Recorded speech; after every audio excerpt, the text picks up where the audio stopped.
Bueno, eh, decíamos que la sesión de hoy tiene dos partes. Una parte que es como introductoria a la época que vamos a estudiar, ya específica. La semana pasada hicimos una especie de resumen de las temporadas anteriores, como se hace en las series y en las novelas, pero ahora ya empezamos efectivamente, ¿no? Haré un pequeño paréntesis cuando terminemos esta primera parte. Hay alguien incluso que me ha pedido la palabra, que va a intervenir, que no es la primera vez que lo hace. Y luego ya entramos en la segunda parte, donde ya entramos concretamente en el marxismo, que sería uno de los temas filosóficos para... Eso es uno de los autores. También tengo que mandaros un programa, porque seguramente dice, bueno, filosofía del siglo XIX y XX, pero ¿qué?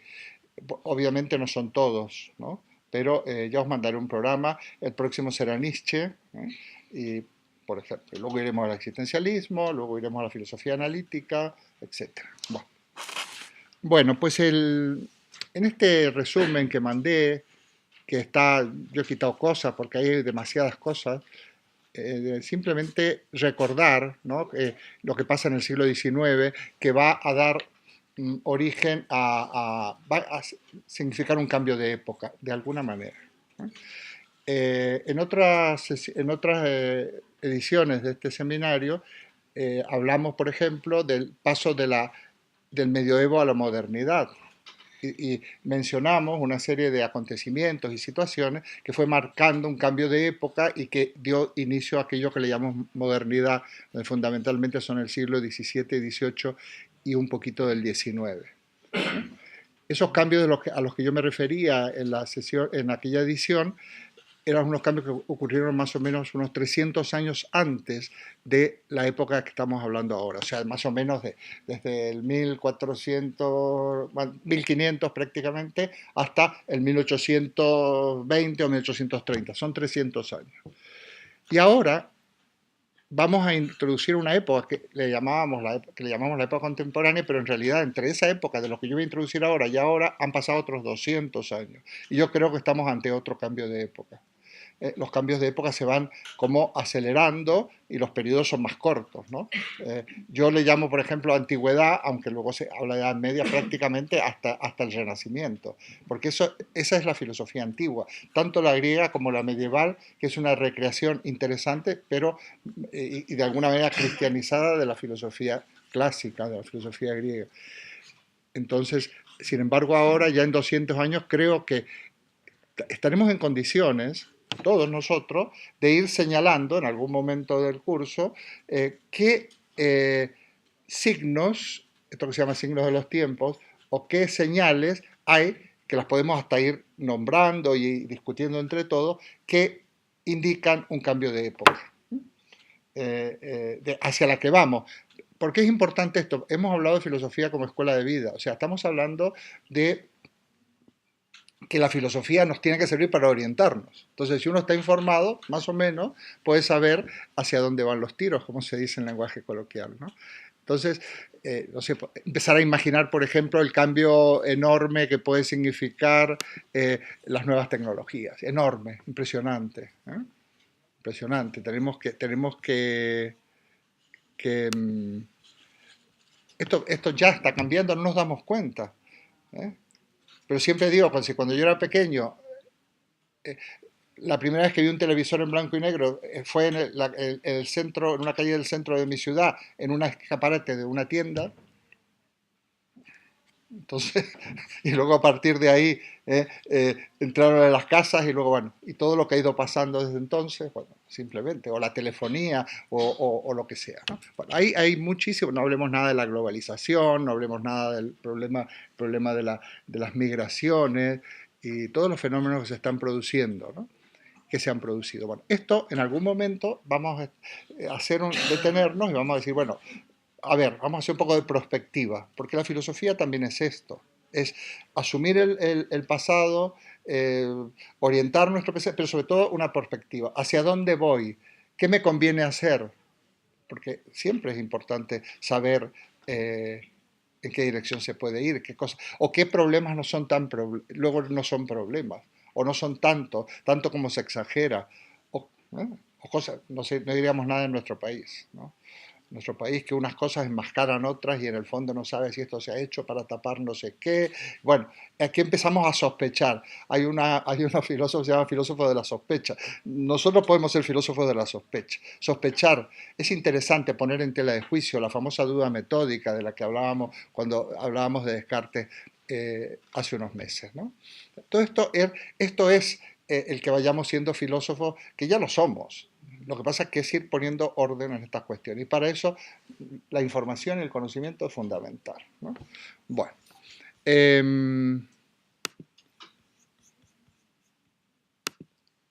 Respecto del siglo XIX, en ese resumen, es interesante recordar algunas cuestiones. Yo ya no me he metido en temas de arte, de música y todo, entre otras cosas porque soy bastante neófito en eso.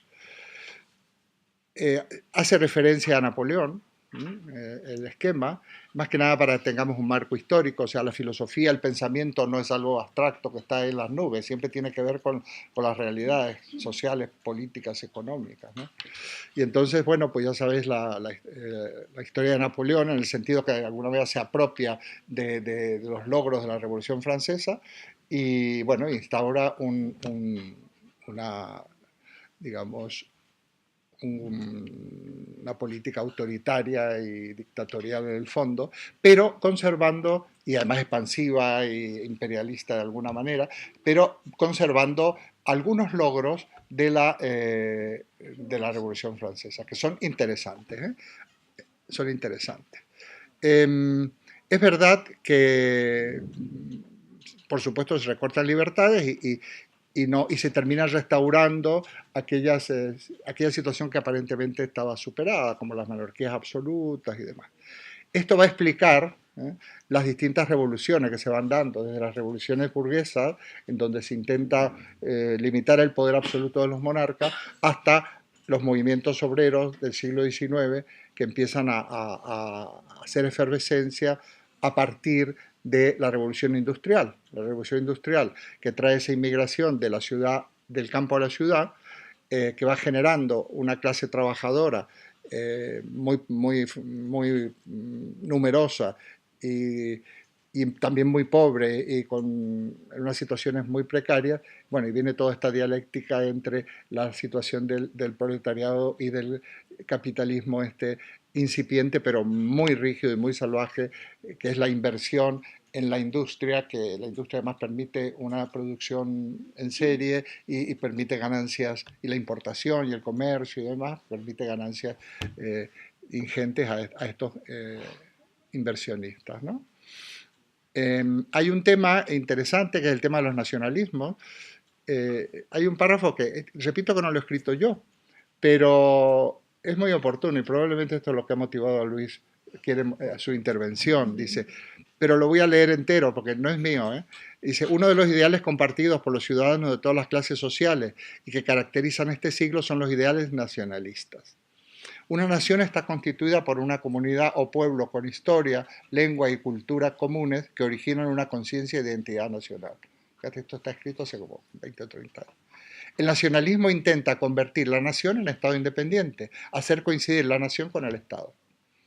Aquí no hay ninguna crítica de ningún tipo. Muchos filósofos y literatos colaboraron con estos ideales nacionalistas, exaltando el espíritu de los pueblos, que en el caso alemán terminó, como ya sabéis. ¿Eh? Entonces, el nacionalismo tiene unos peligros, pero al mismo tiempo habría que tener en cuenta un dato, que los estados europeos, después del Acuerdo de Viena, con la derrota de Napoleón y todo esto, son artificiales. Y entonces esto es un problema. O sea, siempre ha habido un encaje artificial de nacionalidades o de gente que tiene una identidad común y se los ha encorsetado y se los ha, de alguna manera, circunscrito a un Estado que es bastante falso, en el fondo. Al mismo tiempo, pasaba a la inversa. Viene la famosa unificación de Italia, con Garibaldi, la unificación de Alemania, y donde realmente la nación eran todos italianos, pero había distintos reinos, desde el reino de Nápoles hasta el reino de Saboya, etcétera, etcétera, ¿no? En Piamonte, que fue un poco el origen de la unificación de Italia. Y Garibaldi fue uno de los protagonistas. Curioso personaje que es héroe en varios países de América Latina también, porque ahí también se dedicó a hacer lo mismo, ¿no? Bueno, eh, entonces es interesante, pero como supongo que Luis va a comentar algo, ahí lo dejamos. Creo que este fenómeno hay que entenderlo. El fenómeno nacionalismo hay que entender. Hay nacionalismos y nacionalismos. Por ejemplo, en los países de América Latina se fomenta un nacionalismo patrio exacerbado. ¿Sabéis por qué? Porque no son países que sean, no existe esa identidad, sí, de lengua sí, pero no existe identidades de otro tipo. En Argentina hay descendientes de italianos, de españoles, de árabes, de judíos, de orientales, de alemanes. O sea, entonces realmente hay que fomentar el culto a la bandera, el culto a los símbolos patrios y exaltar un sentimiento de patria, porque es todo lo contrario, porque es muy difícil, ha sido muy difícil conformar ese Estado en una nación. Y resulta que además se esfuerzan por convertir a un Estado, que puede ser Argentina, en una nación, y los paraguayos Paraguay, que no, y los bolivianos Bolivia, y los chilenos Chile, cuando realmente lo que hubiera tenido que hacerse si hubiera triunfado el ideal garibaldiano y no solo y bolivarista, en realidad, que es una unidad de los pueblos de los países de América Latina, porque realmente yo que viajo mucho por ahí, es una gran nación en el sentido, esa es la gran nación. Entonces, ese tipo de nacionalismo de la gran nación latinoamericana no tiene nada que ver con los nacionalismos minúsculos, que por otra parte tienen también merecen su respeto. Pero Uruguay, por ejemplo, que fue provincia argentina hasta hace poco, la banda oriental le llamamos, y es imposible distinguir un uruguayo de un argentino. Más cuando uno le dice a los uruguayos, eres argentino, y yo no, soy uruguayo. Claro, uno los asimila, un país cuando tiene menos habitantes que Madrid, Paraguay. Buenos futbolistas, eso sí. Bueno, pues entonces ese es un tema muy interesante para profundizar. También la relación que hay entre nacionalismo y romanticismo, pero sobre todo para entender, nosotros no vamos a resolver ese problema. Seguramente, y yo no quiero mojar, bueno, de lo que no estoy informado no me gusta hablar, pero sin embargo uno puede tener una ligera sospecha, ¿eh? Puede tener una ligera sospecha, aparte de las legítimas reivindicaciones, de pueden ser cuestiones que puedan enmascarar el 3%, aquel que hablaba en su momento. Entonces, todo esto parece, ahora ya no se habla de la corrupción, ya no se habla de nada, y se ha dado la noticia del Urtel y bueno, la hemos escuchado. ¿Eh? Bueno, no voy a seguir con esto. Ya os dije que aquí a veces no hay más remedio que hacer digresiones políticas y a veces no gustan, a veces no gustan, ¿no? Pero bueno, yo tengo mi opinión personal al respecto. Por fuerza, no soy nacionalista.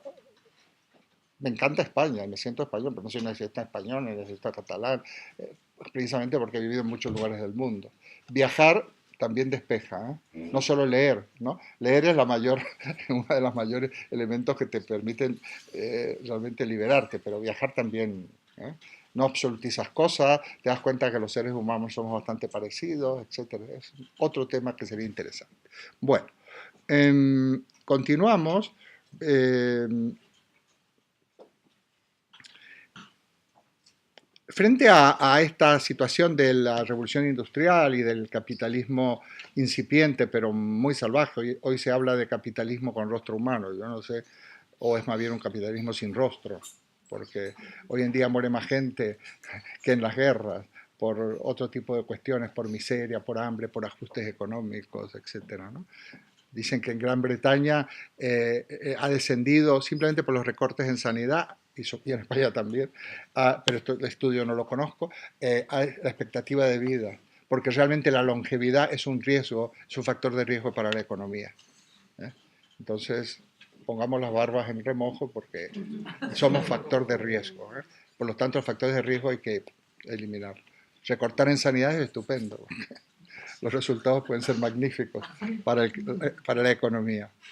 Bueno, pues ahí surgen varios movimientos, un epígrafe que se habla de socialismo, marxismo, anarquismo. Bueno, básicamente el socialismo nace como contestación a la revolución, a la ideología liberal burguesa. Y de alguna manera lo que cuestionan es la propiedad privada, la propiedad privada. Y consideran que la propiedad privada debe convertirse en propiedad pública. Lo dejamos un poco ahí porque luego vamos a hablar de Marx y hay muchas fórmulas de convertir la propiedad privada en propiedad pública, y también hay que tener en cuenta cuando vemos el marxismo que Marx no dice que no tenemos derecho a tener el cepillo de dientes, ¿no? Ni la cama, ni no sé qué. La propiedad privada siempre se refiere a los medios de producción, no a los bienes de uso individual, ¿no? Por otra parte están los socialistas utópicos, que Marx le llama socialistas utópicos, por ejemplo Max Proudhon y demás, que realmente es un socialismo como romántico, ¿no? Basado que es como que el cambio o la revolución se va a producir porque exaltando los sentimientos de humanidad, de fraternidad, pero siempre se terminan quedando en la teoría, ¿no? Bueno, no está mal tener ciertos ideales románticos. En el caso del Marx, el marxismo, se considera un socialismo científico, porque el cambio que se va a producir parte de un análisis científico de la sociedad y de la economía y demás. Ya lo vamos a ver. Otros elementos que he mencionado ahí, pues la cultura adquiere un carácter menos elitista, la prensa va adquiriendo su importancia en cuanto a sirve para, bueno, para que realmente empieza aquello que, incipientemente aquello que se ha llamado y que a veces es tan difícil de conseguir, que es la libertad de prensa. Yo, por ejemplo, soy de lo que pienso que ya no hay prensa escrita en España que a mí me guste leer, directamente, no hay prensa escrita. Entonces, dispuestos a informarme, prefiero informarme en aquella prensa que más o menos se sabe que lo que dice es lo que es, ¿no? Luego lees entre líneas y se acabó. Pero hay algún tipo de periódico que yo directamente lo tengo vetado, yo personalmente, porque ya no tiene nada que ver. Entonces me tengo que ir a la prensa digital. Es terrible, y como la prensa acalla, ¿no? Acalla, en el programa que yo vi un poquito anoche del intermedio de Wyoming, anuncia que hoy está dedicado que va a aplicar el 155 al intermedio. Entonces me imagino que va a ser una sátira muy divertida, ¿no? Porque el intermedio además es un programa muy interesante, que realmente ya saben las noticias, ahora pues les diremos la verdad, pero también para A3 Media es un negocio impresionante, eso no lo van a quitar nunca, porque así se funciona. La cantidad de publicidad que hay o el Al Rojo Vivo, todos estos programas, que a mí me parece bien, porque al menos te informan, pero esto nunca se hace si el capital no quiere, ¿no? Y si no, ahí podemos empezar a interpretar las posturas de nuestros políticos respecto a estos conflictos. Leas cualquiera de ellos, bueno, digamos, por ejemplo, Pedro Sánchez, sería interesante un monográfico sobre Pedro Sánchez en algún momento, ¿eh? Un poco distante, distante, yo no... Bueno, una cosa muy importante es la extensión de la educación. Esta entidad, esta Universidad Popular, está dedicada a Carmen de Michelena, la cual yo no conocí, pero sé que es una señora que tuvo mucho que ver en la Institución Libre de Enseñanza y de alguna manera sería como su fundamento, ¿no? Filosófico, ideológico y demás. Pues bueno, este tipo de instituciones hicieron mucho por la, digamos, culturización de la gente, ¿no? Estoy pensando, por ejemplo, que en Argentina la famosa reforma universitaria, la LRU, Ley de Reforma Universitaria, que es de 1917, ¿eh? 1914, que establece la enseñanza gratuita, obligatoria y libre. O sea, en Argentina, por ejemplo, no se enseña religión en las escuelas. Y la enseñanza es en la escuela, sobre todo, me refiero a no ser que, bueno, que tú luego vayas a una escuela religiosa, ¿no? Pero, y además es gratuita, gratuita, y fue obligatoria, bueno, pues me imagino que al principio habrá sido hasta los 12 años, luego hasta los 14, hasta los 16, bueno, en España actualmente es obligatoria hasta los 16. Bueno, esto, hablando de... Aquí se habla de la extensión de la educación, pero nosotros podemos ver los resultados. Sinceramente, hay un logro sobre el que hay que insistir. En España la educación es obligatoria hasta los 16 años. Hasta los 16 años. y eso significa que la mayoría de la gente, salvo que alguien se escabulla o cosas por el estilo, y está prohibido el trabajo infantil, está prohibido el trabajo hasta los 16 años. Esto quiere decir que no hay analfabetismo. Esto quiere decir que, bien o mal, por más distraído que esté el chico, se le van pegando una serie de cosas. Ha cambiado muchísimo la sociedad española, muchísimo. Yo llevo muchos años aquí, hago 45 años en este país el 27 de octubre, ¿no? Dentro de 2 días, del año 70, 45 años. Ha cambiado muchísimo, ¿eh? Se puede notar en todo, en los funcionarios, en cómo te atiende la gente, hasta en las fuerzas de seguridad. Esos son universitarios, son gente de una fuerza de seguridad que te dan miedo a una fuerza de seguridad. Yo que he vivido en la sierra, que bueno, la Guardia Civil era una garantía de montones de cosas, ¿no? Y entonces hemos cambiado muchísimo. Eso no quiere decir, ¿no? Porque yo parece que soy benévolo con ciertas cosas. No, no, es que también hay que tener una visión de comparación, ¿no? Lo que se ha conseguido, lo que se ha conseguido, ¿no? Entonces, la gente está educada. No podemos pedir que todos sean universitarios, menos mal, porque yo creo que hay un exceso de universitarios, está mal planificado. En Alemania, por ejemplo, ser universitario es difícil. Y sin embargo te orientan a una formación profesional que te permite muy buenos ingresos, un trabajo que te haga feliz y que te guste. No hay por qué estudiar ciertas cosas simplemente por tener un título universitario, ¿no? Bueno, habría mucho que hablar. En el siglo XIX también habría que mencionar como tres grandes movimientos de época. Voy deprisa porque esto es inmenso. Una sería el romanticismo.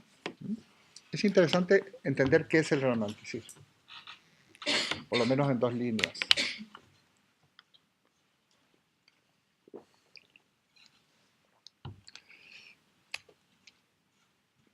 Yo hace poco definí el romanticismo, en el fondo, en mí, que tengo una cierta tendencia romántica, como la búsqueda de absolutos que no existen, ¿no?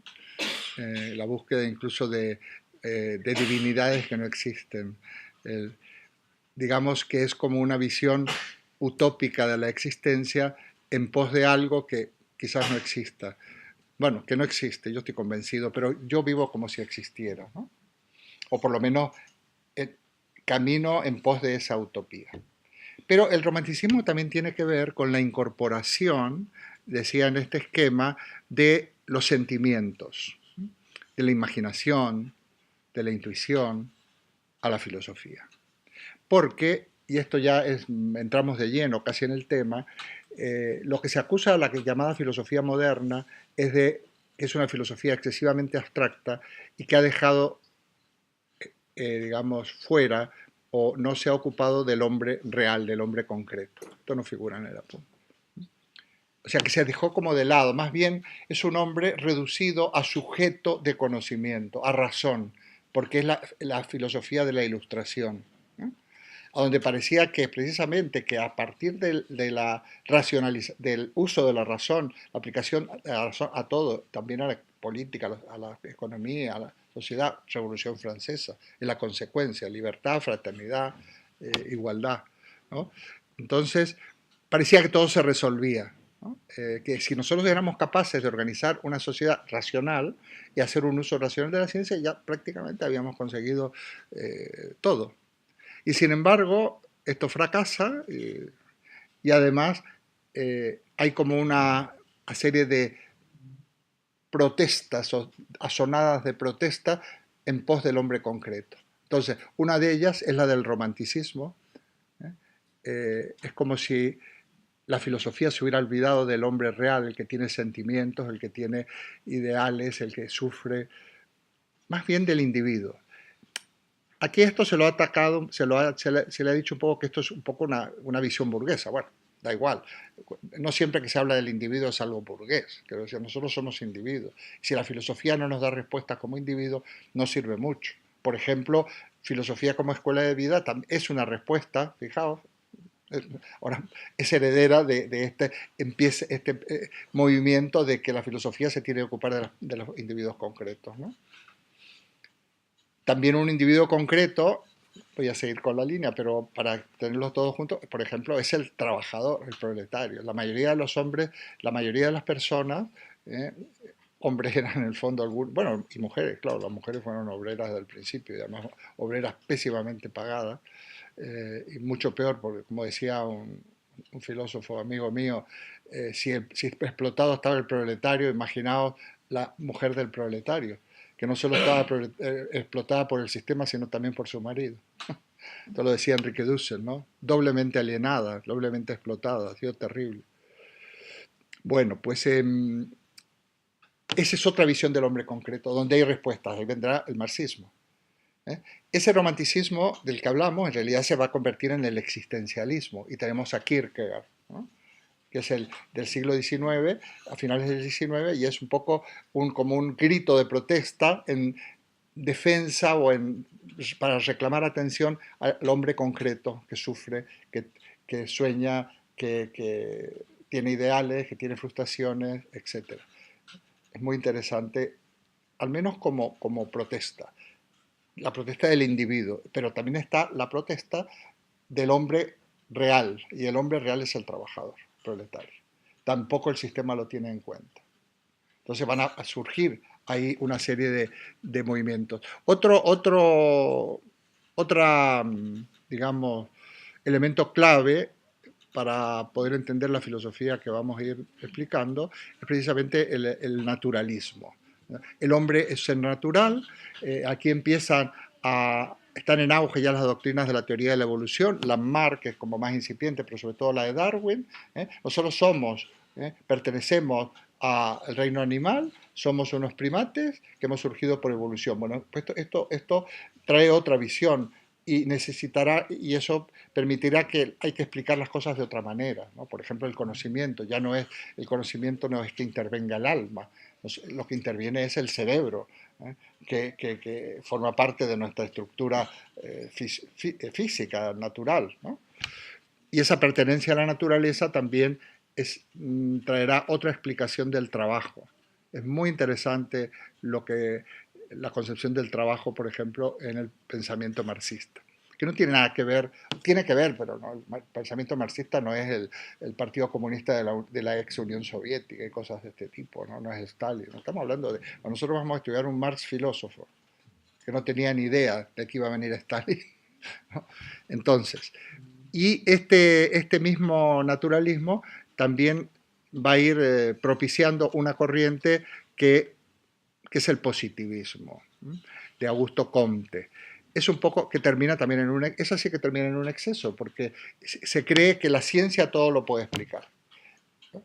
Y lo que no es ciencia no sirve para nada. Entonces sería como una exacerbación de ese naturalismo.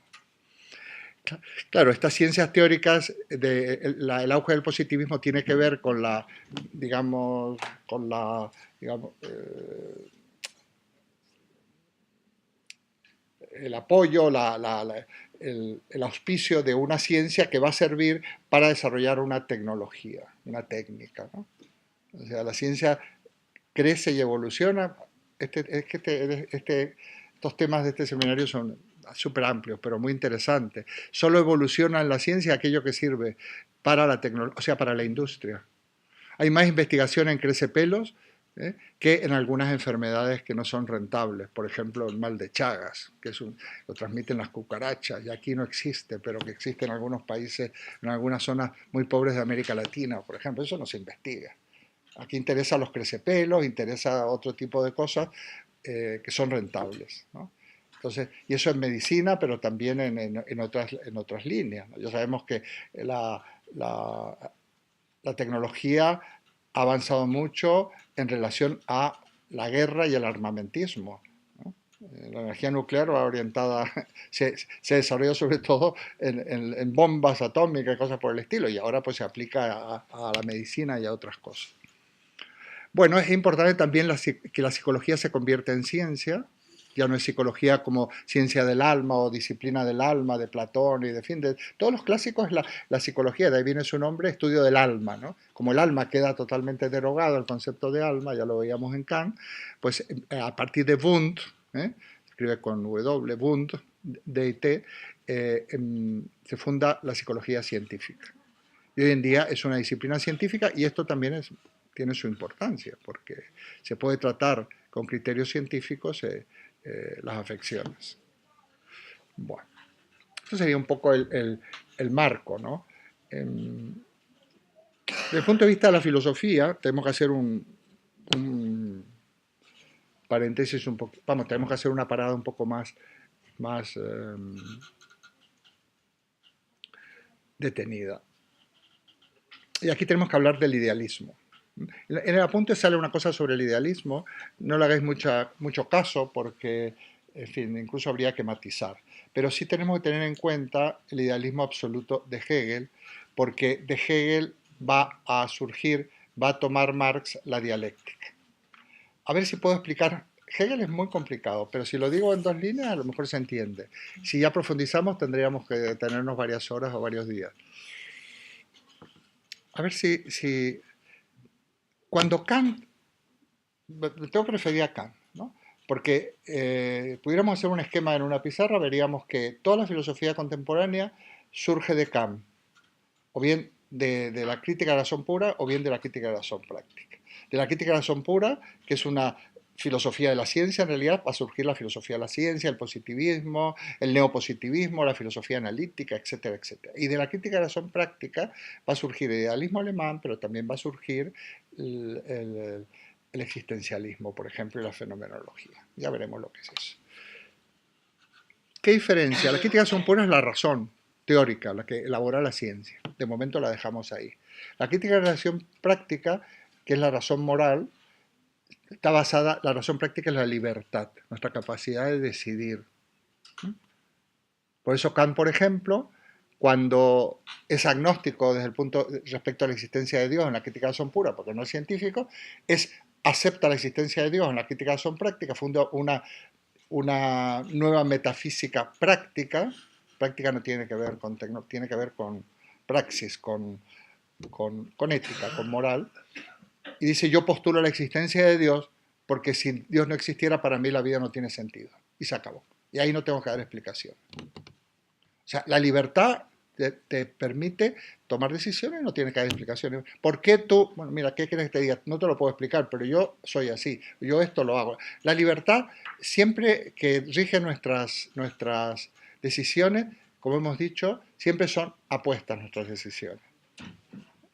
Se trata de ser razonable a la hora de tomar una decisión, pero nadie nos asegura que no nos vamos que es en ese pequeño margen que hay de equivocación no sea justamente en el cual hemos incurrido, ¿no? Bueno. Muy bien, el idealismo absoluto, Fichte, Schelling, Hegel, si puedo simplificar, es como llevar a la máxima expresión la libertad, al punto que el ser humano, de alguna manera, en ese idealismo absoluto, no solo conoce la realidad, sino que la crea. O sea, hemos evolucionado, y hay una lectura de la historia, por ejemplo, en Hegel, que dice que en la época suya, y sobre todo en Alemania, de ahí salen cosas también, se ha llegado al máximo del desarrollo del espíritu.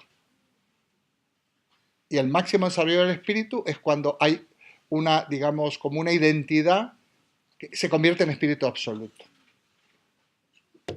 Es muy interesante una obra, más no sea para mirar el índice, que se llama La Enciclopedia de las Ciencias Filosóficas, de Hegel. Mirad el índice, ¿eh? De verdad que si lo queréis lo podéis leer, pero bueno, pero mirar el índice sí es interesante, porque resulta que para Hegel, lo que sería la realidad, él le llama idea con mayúscula. Es la idea. Esa idea, en el fondo, estas filosofías contemplan la existencia de Dios, pero el Dios del idealismo absoluto no tiene nada que ver con el Dios como lo entiende, por ejemplo, la teología católica, ¿no? No tiene nada que ver. Se consideran cristianos, pero no tiene nada que ver, es panteísta en el fondo. Y entonces Hegel le llama la idea, que sería... La idea tiene 3 momentos, la idea en sí, a ver si no nos perdemos. La idea fuera de sí y la idea en y para sí. Voy a explicar. La idea en sí sería la famosa tesis, antítesis y síntesis. Si no entendéis, por favor, me lo preguntáis. ¿Eh? afirmación, negación y negación de la negación. Ejemplo, por ejemplo, Hegel explicaría padre, madre, hijo. ¿Mm? El padre, este yo que es el padre, otro yo, que no quiere decir, que es la negación, o sea, lo contrapuesto, que es lo otro, se unen y juntos forman un nuevo ser que es el hijo, que tiene parte de uno y parte del otro. Un ejemplo, o sea, veremos, es que yo quiero un poco iluminar ahora o ilustrar la dialéctica. Bueno, la idea en sí sería como el mundo, la realidad, la idea realizada en la mente del creador. O sea, se supone que Dios tiene todo el plan antes de lanzarlo a funcionar. Yo escribí mi primera monografía cuando estudiaba sobre esto. Yo me acuerdo que ponía, bueno, es increíble que Hegel crea que se ha metido en la mente de Dios y puede contarnos lo que había en la mente de Dios antes de que Dios creara, ¿no? Una cosa así decía, me llamaba mucho la atención. Yo no sé si en esa época, a lo mejor yo era hasta creyente, no me acuerdo. Entonces me llamaba mucho la atención. Y de hecho, en el Beis en el índice iba contando lo que pasa en la mente de Dios hasta que eso, Dios se despliega, sale fuera de sí, y eso es la naturaleza. Ahí tiene una obra incluso que se llama Filosofía de la Naturaleza. O sea, la naturaleza es una exteriorización, un despliegue de la idea en sí. Esto es puro panteísmo, ¿eh? Y monismo. Interesante, por otra parte. Porque hay una identidad, porque Dios es el todo o el todo en sí o el todo desplegado en la naturaleza. Es muy interesante, por un lado no es fácil de entender, pero por otra parte no hay que desecharlo. Lo que pasa es que hay que detenerse, a lo mejor en algún momento nos podemos detener. Muy bien, pero en el seno de la naturaleza, que es digamos, Dios necesita para ser Dios en el fondo desplegarse. Yo tengo una cosita escrita, ¿no? De esto, donde Dios para ser Dios necesita de nosotros. Porque si nosotros nos negamos, Dios no existe.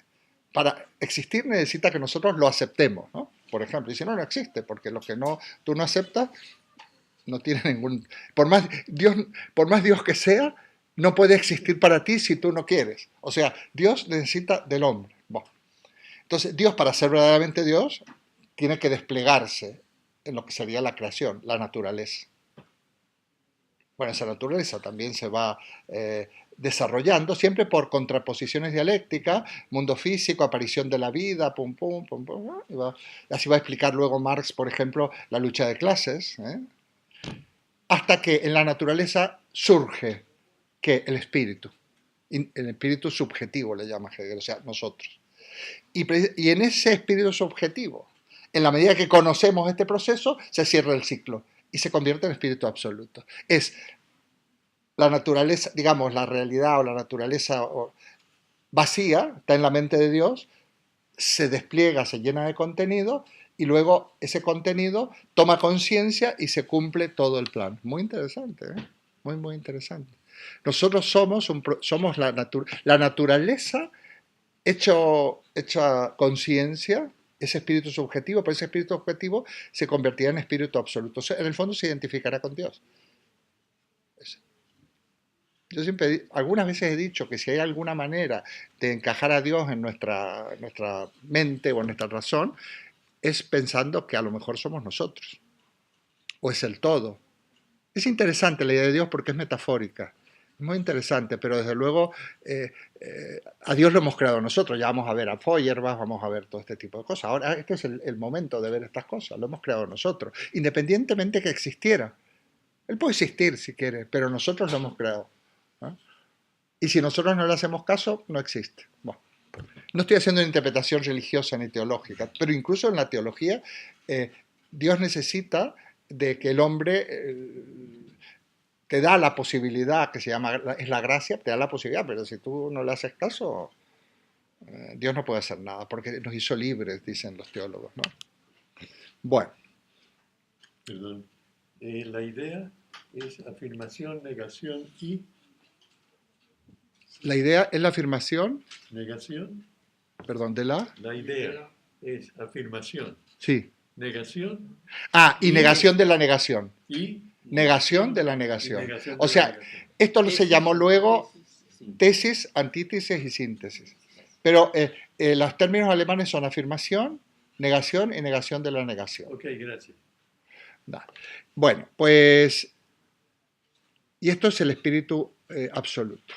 Entonces, esa es la situación a la que llega, digamos, la filosofía moderna en su máxima expresión. Hegel muere en el 1830, pero la crítica a Hegel va a ser también lo que va a orientar la filosofía contemporánea. Pero por un lado es la crítica a Hegel, pero por otro lado también es la crítica a la Ilustración, de donde Hegel también es hijo, porque Hegel en el fondo es un kantiano de lo que le llaman el idealismo alemán. Fichte, luego Schelling, Hegel, son kantianos de seguidores de la crítica de la razón práctica. Sobre todo esto luego se puede hacer un apartado, me podéis preguntar, quedamos un rato en algún momento, porque pero bueno, vamos abriendo camino. Aquí no vamos a llegar a alguna verdad absoluta ni demasiado. Vamos a ir abriendo camino, se nos van a ir ocurriendo cosas y vamos a ir cerrando en la medida que podamos. Bueno, pues hablábamos en el apunte que hablo que la conciencia sobre el progreso histórico también afirma que la historia en realidad es el progreso de la conciencia de la libertad. Yo aquí a esto le he agregado, ahora en este esquema que tengo yo, la espontaneidad del sujeto. Muy bien.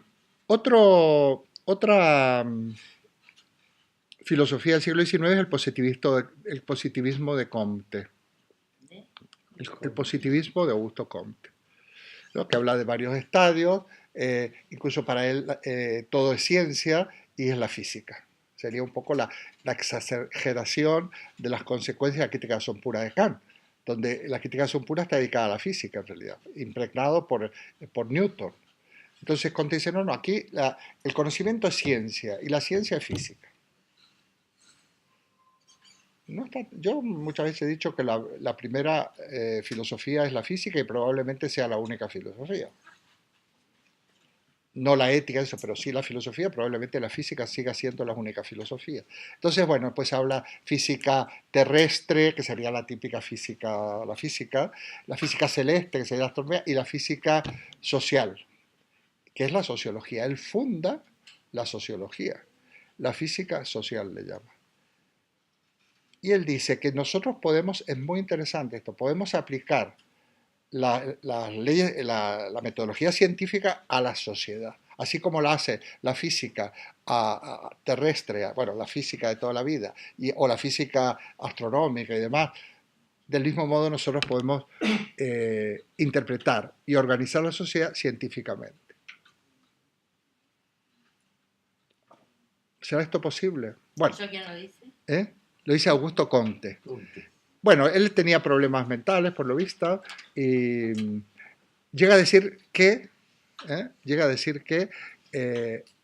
cuando se llegue a desarrollar la física social habrá que prohibir cualquier otro tipo de estudio, habrá que prohibir cualquier tipo de libro y los únicos que tienen que gobernar son los físicos sociales, que serían los sacerdotes del gran ser. O sea, el gran ser sería pues como esa idea de Hegel, ¿no? El todo. Y los sacerdotes del todo son los científicos sociales. Esto lo dice, literalmente, y que hay que como prohibir. Esto parece unas novelas de estas que había. O sea, todos estos llevan a totalitarismos. El ser humano, como despliegue sus capacidades y se endiose, puede llevarnos a totalitarismo de todo tipo.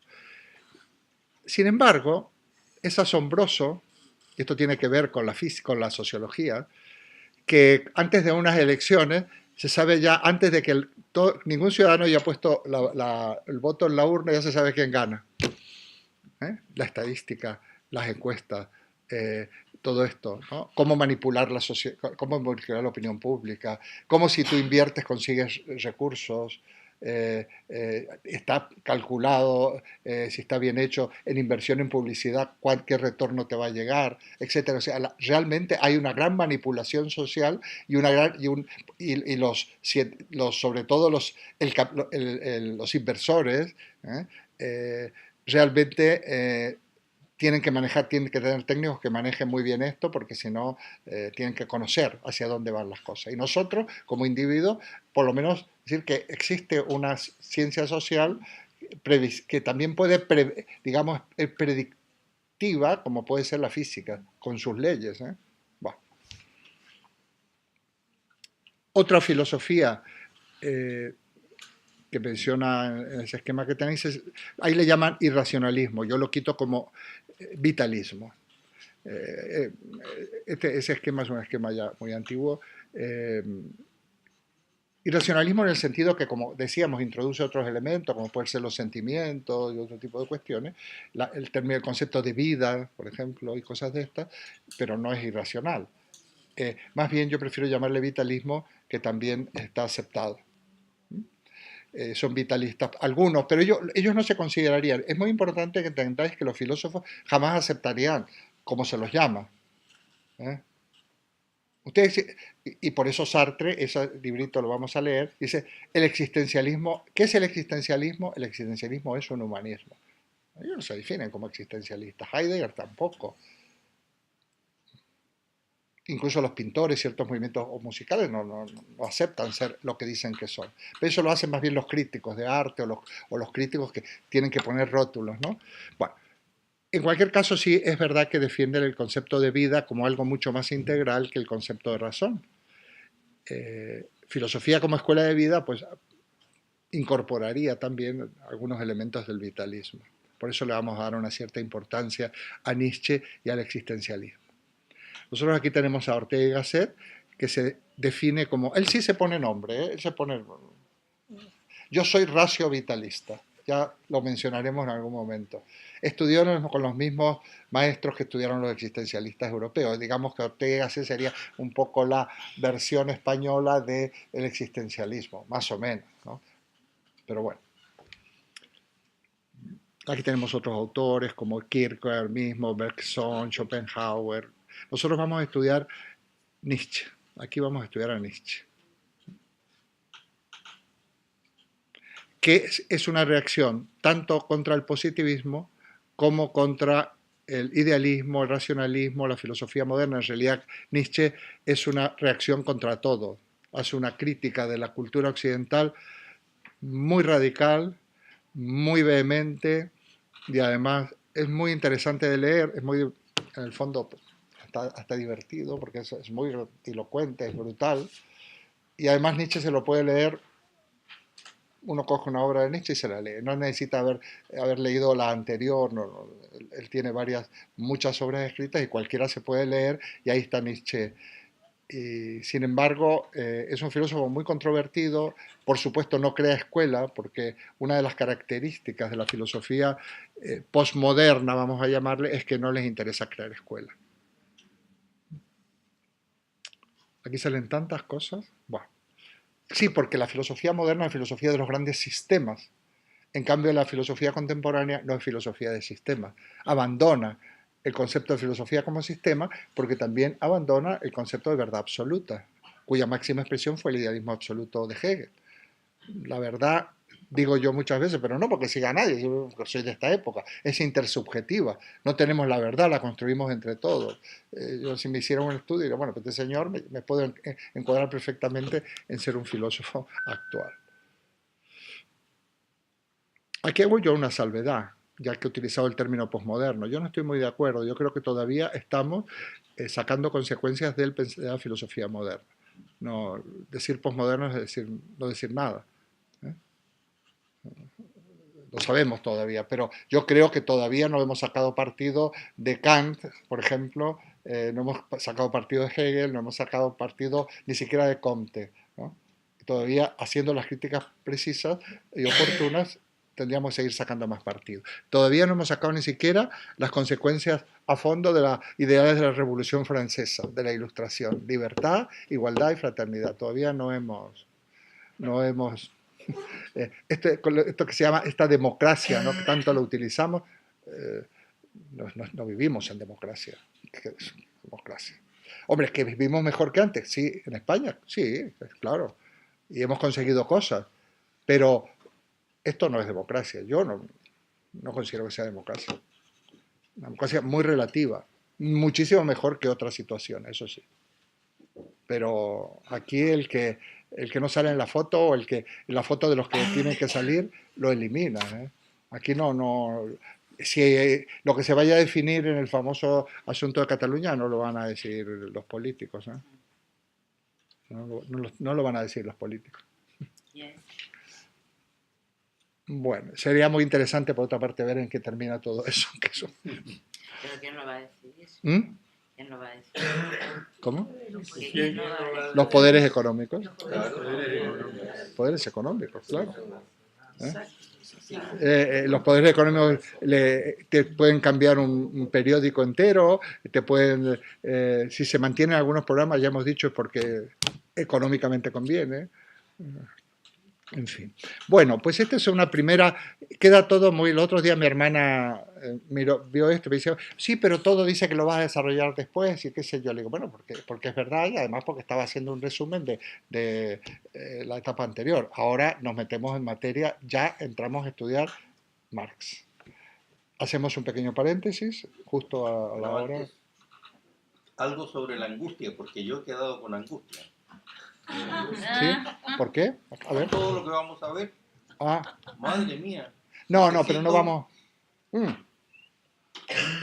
Estoy mencionando, pero vamos a ver 3 o 4 autores y vamos a iluminar ciertas, o vamos a ilustrar ciertas situaciones. La angustia, por supuesto, ya que lo has dicho, es precisamente, está muy referida a Kierkegaard, ¿no? Cuando habla del sentido de la angustia. Y también un poco en Sartre se trata en la náusea, la angustia existencial, ¿no? Bueno, no, yo espero que no. Pero no, todo esto yo lo estoy mencionando. Lo que pasa es que esto se estira y se estira. Empezó siendo un seminario, luego se alarga. Ahora mismo estas 7 sesiones pues, van a tener una continuidad a partir de febrero. Sí, no, es que es así. En principio lo hago más reducido dentro de una programación, porque no quiero yo monopolizar. Para nada, faltaría más en una colaboración. Pero como si hay interés, esto continúa, es como todo. Y entonces, y podemos continuar mientras... Sin interés económico, además. Sin interés económico, bueno, yo... un crecimiento real. Sin interés económico, sí, exactamente. Pero con interés mucho más profundo, que es interés humano, ¿no? Yo tengo una retribución incalculable. Es incalculable, ¿no? Que no se puede medir en términos económicos, ¿no? Y además, como también alguna vez decíamos el curso pasado cuando evaluábamos, bueno, aquí o en cualquier parte, pero siempre estaremos dispuestos y decimos, bueno, nos vamos a juntar un rato alguno simplemente para tratar este tema, pues nos juntamos y lo tratamos. Luis es un experto en convocar en cafetería y decimos, bueno, algunos de estos temas que yo digo, bueno, se podría profundizar, pues quedamos tal día y lo profundizamos y hablamos solo de ese asunto, ¿no? De lo que sea, desde la dialéctica, el espíritu absoluto, el tema de Dios, cualquier tema, o el tema de los nacionalismos, o lo que sea, se puede quedar perfectamente, no hay problema. Una de las ventajas de estar jubilado es que no es que tenga mucho tiempo, pero tenemos una disponibilidad horaria, ¿no? Podemos decir, bueno, pues es posible que también a partir de enero o febrero se abra un curso introductorio por la tarde, en donde no exactamente igual que este, era como el primero, como la filosofía, como terapia, como escuela de vida, probable que se abra también por la tarde y continuando porque hay gente que por la mañana no puede venir, digo por si. Alguien también puedes venir, porque son distintos, ¿eh? Tenéis tiempo, son completamente distintos. Bueno. ¿En qué día? Dime. ¿En qué día? ¿Qué día? Las tardes. Por las tardes. Pero- Tendría que ser los martes. En lo que tengo yo restringido, yo lo he propuesto martes 6 a 8. Los martes. Más que nada por mis viajes. Porque entonces, yo por ejemplo, el sábado me voy a Bogotá. El año pasado sabéis que iba a Colombia, el sábado me voy a Bogotá y ya os contaré. Siempre enriquece mucho. Bueno, hacemos un pequeño paréntesis e invitamos a Luis aquí al estrado porque quiere comentar algo. Pero si alguien quiere Ya, por supuesto, si alguien quiere preguntar, es el momento. Eh, Sí, me vas a grabar y todo. ¿eh? A ver, Bueno, vamos a... Pégate un poquito más porque vale. tenemos unos medios audiovisuales. A ver, no, más no. A ver, Bueno. no, ¿esto cómo lo pondría? Sí, ¿no? Sí. Bueno, yo leyendo el resumen histórico que mandó Eduardo y bueno, y también escuchando algunas cosas que se han dicho sobre el siglo XIX, pues se me ocurrieron algunas ideas que tienen que ver un poco con la historia y con situar el tema de los nacionalismos Un en la segundito. ¿Qué historia. ¿No se pueden encender las luces estas del medio? Sí, es que esto es muy ¿Solo del medio? Eh, Pero no la de atrás, a ver si se puede. No. No, entonces abrimos allí, perdona. ¿Podemos abrirla? Por el tema, es que no tengo un equipo muy sofisticado. bueno, Perdona.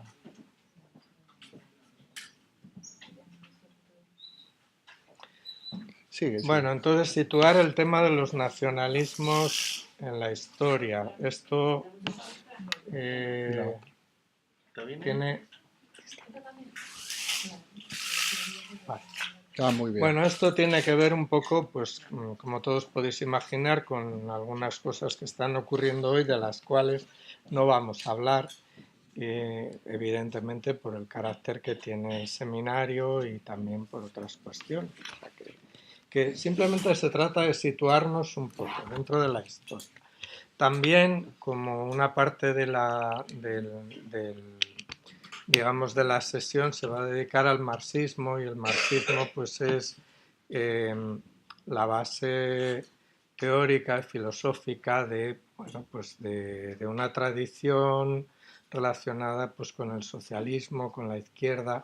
Pues es interesante ver qué piensan o que puedan pensar pues esa tradición con respecto al nacionalismo.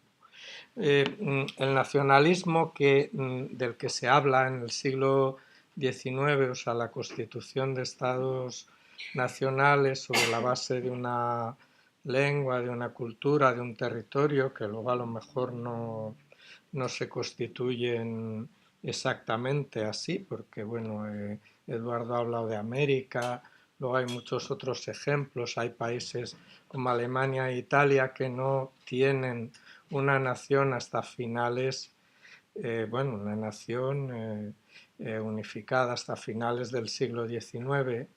Pues el nacionalismo en el siglo XIX tiene una base en los ideales románticos. Pues siempre se dice que Lord Byron fue a combatir a Grecia y todo eso, ¿no? Y deriva a final del siglo en un fenómeno que tiene que ver bueno, pues con la economía y la política, que es el imperialismo. El imperialismo es el control de todo el mundo por una serie de potencias y de imperios. El imperialismo dará lugar, de alguna manera, a la Primera Guerra Mundial. Resumiendo mucho para podernos situar, porque llegamos al siglo XX, la Primera Guerra Mundial, hay unos vencedores que son imperios, que tienen imperios coloniales, en el caso de Francia y de Inglaterra. Hay imperios derrotados, como es el caso del Imperio Austrohúngaro, que se desmembra y que da origen a una serie de países. Y bueno, y el Imperio Alemán también, en parte, aunque el Imperio Alemán, pues sabéis que se acaba como el emperador y se crea una república. Eso está un poco también, esa crisis de la Primera Guerra Mundial, en la idea que aparece ahí y que luego se va a desarrollar más después de la segunda, que es la idea de autodeterminación de los pueblos, que como sabéis, pues fue apoyada por la Organización de Naciones Unidas, que se constituyó precisamente después de la Segunda Guerra Mundial para dar satisfacción a esa idea de autodeterminación de los países oprimidos por los imperios, tanto en la Primera Guerra Mundial como sobre todo en la Segunda Guerra Mundial. Es decir, la idea de autodeterminación no se aplica o no tiene aplicación a situaciones actuales, entre otras cosas porque además, después de la Segunda Guerra Mundial, se constituye algo que da origen a la Unión Europea, que aunque esté en crisis, es el instrumento que permite superar todas las guerras mundiales, en Europa por lo menos, que ya es algo, toda la enemistad entre Francia y Alemania, y que además es una idea supranacional. Entonces, para situarnos un poco también con el tema de lo que pueda pensar el marxismo, bueno, no el marxismo, porque el marxismo sí, sino un poco la izquierda, y con respecto al nacionalismo hay que tener en cuenta, o sea, retrocedemos otra vez y llegamos un poco bueno, sabéis que se constituyen dentro del socialismo, se constituyen una serie de internacionales, la primera, segunda internacional, luego la tercera internacional cuando se hace la Revolución Rusa. La posición de los partidos socialistas o de las personas de izquierda entra en crisis en varios momentos, pero bueno, uno de ellos con la Primera Guerra Mundial, porque, digamos, existen dos corrientes. Una corriente que se opone claramente a la guerra y que está representada pues en Francia por un señor que es asesinado, Jean Jaurès, porque se opone a que se voten los créditos para la guerra, para la industria armamentística. Sin embargo, otros socialistas apoyan, el caso me parece de Kautsky, que es en Alemania, apoyan al Estado alemán. Cuando se hace la Revolución Rusa, bueno, antes el partido bolchevique o el Partido Socialista Ruso, que da origen un poco a la revolución, se posiciona también en contra del nacionalismo, lógicamente del nacionalismo que da origen a la Primera Guerra Mundial. Pero después de la revolución en Rusia, el imperio ruso, que era un imperio muy grande, pues hay una discusión en el seno de los socialistas sobre si deben de apoyar las reivindicaciones nacionales de los estados, bueno, de los estados, de las naciones que están integradas dentro de ese imperio ruso.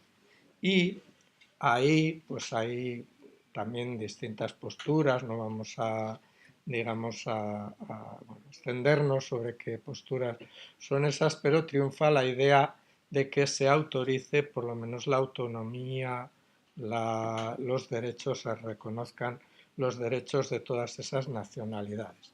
Esto está relacionado con todo ese movimiento que es anticolonialista que se desarrolla pues también después, sobre todo de la Segunda Guerra Mundial, que es cuando se acaban los imperios inglés y francés y se crean esos estados nacionales sobre la base de un derecho de autodeterminación. Ese derecho, sin embargo, ya en la Primera Guerra Mundial, bueno, esto es simplemente una cita de algo que leía ayer en el periódico El País, cuando Wilson y Clemenceau, Wilson es el presidente de Estados Unidos, le dicen algo de Cataluña, pues como que se ríe, ¿no?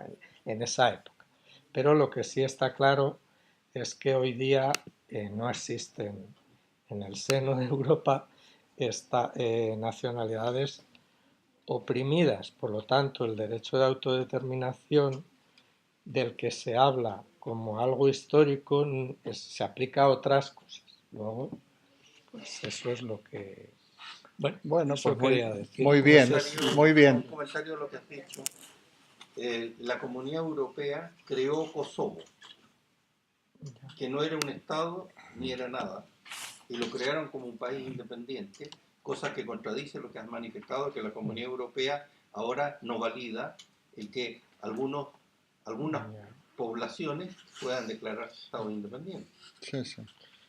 Sí, Bueno, esto es un posible. tema realmente, bien, te agradezco mucho, no, en serio, es un tema casi para eso, para quedar en un momento y profundizar. Lo que yo de todas maneras voy a hacer, bueno, ya no, al hilo, no es una observación a lo de Luis, sino está muy bien y nos has ilustrado estupendo. Luis siempre colabora muy bien.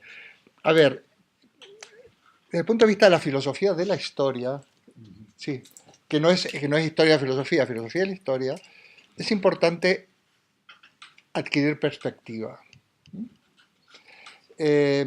Simplemente, ¿qué nos íbamos a imaginar? Que, por ejemplo, se iba a desmembrar la Unión Soviética, o la famosa caída del muro de Berlín, ¿eh? O la deriva que está siguiendo China, o ¿qué nos íbamos a imaginar la guerra de los Balcanes? ¿Qué nos Era imposible. Por lo tanto, en la historia nunca nada está atado ni bien atado. Hay enormes sorpresas. ¿Eh? Y los que nos gusta hacer una visión general de la historia, también estamos, yo por lo menos estoy a la expectativa de las sorpresas, porque las cosas nunca salen como parece, nunca todo está atado y bien atado, y realmente a ver qué ocurre. Estamos en un cambio de ciclo, ¿eh? Estamos en un cambio de ciclo. Entonces, y por otra parte, a ver, voy a usar una palabra quizás que se aplica a lo individual, tampoco hay que dramatizar. Quiero decir que, bueno, de alguna manera van a pasar las cosas no es porque se las decida el Senado mañana o pasado, ¿no? Aquí hay unos elementos mucho más antiguos y en el caso de Cataluña, por ejemplo, tendríamos que retrotraernos a varios cientos de años atrás. Se puede inscribir dentro de la creación de estados artificiales, que convengan, si ahora te doy la palabra, que convengan digamos, para los poderes económicos y demás. Por otra parte, que lo diga o no lo diga las Naciones Unidas, bueno, las Naciones Unidas, ahí hay legislación, la legislación es humana. Y lo que no se puede poner puertas al campo ni se puede prohibir quién sabe qué. Y yo sí iría en la línea de que van a aparecer problemas nuevos y que las soluciones siempre son políticas, si no queremos que luego deriven en otras cosas. Y que dejamos la ley, la norma siempre está al servicio del hombre y no a la inversa. Entonces, ahí habría muchas cosas. No se trata de caer en el maniqueísmo de ser independentista o no. El domingo, yo lo sigo lógicamente por mi origen, el domingo ha habido elecciones en Argentina. Entonces parece que si tú estabas en contra de Macri, estabas a favor de Cristina. Pues no, señor. Pues no, señor. Macri es Macri, Cristina es Cristina. Es como es. Y realmente no hay por qué caer en ese maniqueísmo. Ah, sí, entonces tú no estás a favor de Rajoy. Entonces, ¿de quién estás? De los antisistemas. Vamos a ver. Es importante tener en cuenta. Bueno, ahí no voy a entrar más, pero esa perspectiva de la filosofía de la historia que de todas maneras nos tiene que quitar angustia. Nos tiene que quitar angustia. Hombre, yo entiendo que la persona que no sabe quién le va a pagar a fin de mes se preocupe mucho, pero esto va a tener una solución y va a tener una solución razonable dentro del poder económico. Teresa. Sí, bueno, es a raíz del concepto, como los dos estamos sordos. Sí, si te puedes acercar, por favor. Si nos oímos, nos entendemos mejor. Siéntate aquí si No, quieres. no. No, bueno, cuenta. Pero que son muy bajitas. Sí, a raíz del concepto de estructura, que es un concepto marxista, ¿no? A mí me parece valiosísimo para cualquier concepto filosófico, ¿no? Yo no te oigo, Teresa, lo siento, pero... A raíz del concepto de estructura, Sí, que estamos pues ahora valorándole y que se valorará mucho más pues con la tesis, la antítesis y la síntesis, el concepto de estructura que plantea Marx como concepto básico, ¿no? Para cualquier... Una nación, y aplicándolo a lo que estamos viviendo, una nación requiere tener una estructura de Estado, ¿no? sí. Y el nacionalismo pues es otra cosa, porque Cataluña, a mi entender, y dentro del concepto, no desde el independentismo, sino desde el concepto filosófico de estructura, Ujú. Cataluña no tiene una estructura de Estado, la tiene como la puede tener Asturias, que tiene también una lengua, o Galicia, que tiene una lengua propia, pero eso son superestructuras, o sea, no es la estructura de Estado como para permitirse decir que es diferente a lo que podría ser Galicia o a lo que podría ser Asturias, ya no digo el País Vasco. ¿Que tiene más cultura? Pues qué bien. ¿Que tiene una capacidad económica mayor? A mí sí me gustaría, si es posible, que dentro del concepto de estructura y aplicando un poco la filosofía, lo que decimos la vida, ¿no? Que nos dieras un poco tu visión de nación, si es posible, entroncándola en lo que es pues, el concepto de estructura que plantea Marx y que es válido hoy día y que está vigente hoy día. Sí, sí. Bueno, a ver, lo primero es que yo no te voy a poder contestar ahora porque creo que tenemos que hacer una reunión sobre este tema, de verdad, porque nos vamos a ir... y luego hay otro problema. Yo puedo dar mi opinión teórica, pero nos falta perspectiva, todavía. Nos falta perspectiva. Efectivamente no tiene una estructura en el sentido marxista del término, que sería, la estructura son el sistema productivo, los medios de producción y estas cuestiones, lo tiene, pero bueno, pero nos metemos nos tendríamos que dedicar a esto. Fíjate que ni se aclaran los comentaristas, ni se aclara nadie. Nosotros lo podemos profundizar, pero podemos hacer una reunión. Van a salir a lo largo del curso cuestiones puntuales que será muy interesante analizar. Pero no te puedo contestar en 2 palabras. Yo lo único que digo, te diría perspectiva histórica y desdramatización de alguna manera. Y por supuesto, no entrar en discusión si, en el fondo, porque nos llevaría a valorar si tienen derecho o no tienen derecho. No, yo no hablo de derechos. No, yo lo sé. Sí, No, pero... Desde el concepto filosófico. Sí, yo en mi concepto filosófico, a lo máximo que llego es al derecho a decidir y habría que ponerlo en un contexto, ¿no? Pero claro, porque si el derecho a decidir lo comparamos con decimos, ¿quién tiene la soberanía según la Constitución del 78? Pues yo puedo poner en tela de juicio la Constitución del 78, a pesar de que creo que ha traído muchos beneficios. Entonces, y no pasaría nada, pero yo desdramatizaría un poquito y además haríamos un monográfico porque yo soy muy ignorante, eso sí, yo me trago muchísimas cosas, casi es una obsesión, pero así todo me considero ignorante en ese tema porque no afloran todavía las motivaciones ocultas de este proceso que está siendo cada vez más perverso en el fondo, ¿no? Es terrible. Bueno. Perdona, Teresa, pero me siento incapaz de abordarlo en unos minutos. Es que, Bueno, pues entonces, si os parece, volvemos a la filosofía más teórica en ese sentido y vamos a lo que teníamos un poquito. Vamos a ver. Hablando del Marx, de la filosofía. Bueno, es muy importante distinguir entre marxismo y filosofía de Marx. Algunos hablan de pensamiento marxiano. A mí no me gusta usarlo por lo de marxiano, pero una cosa es el pensamiento de la filosofía marxiana, que se usa, y otra cosa es el marxismo. El marxismo, como sabéis muy bien, tiene 2 autores. Marx y Engels. O sea, es la filosofía, y digamos que hay una parte que la desarrolla Marx, que es el materialismo histórico, y otra parte que la desarrolla Engels, fundamentalmente, que es el materialismo dialéctico, que definiremos. Entonces, pero vamos a hablar de Marx, ¿no?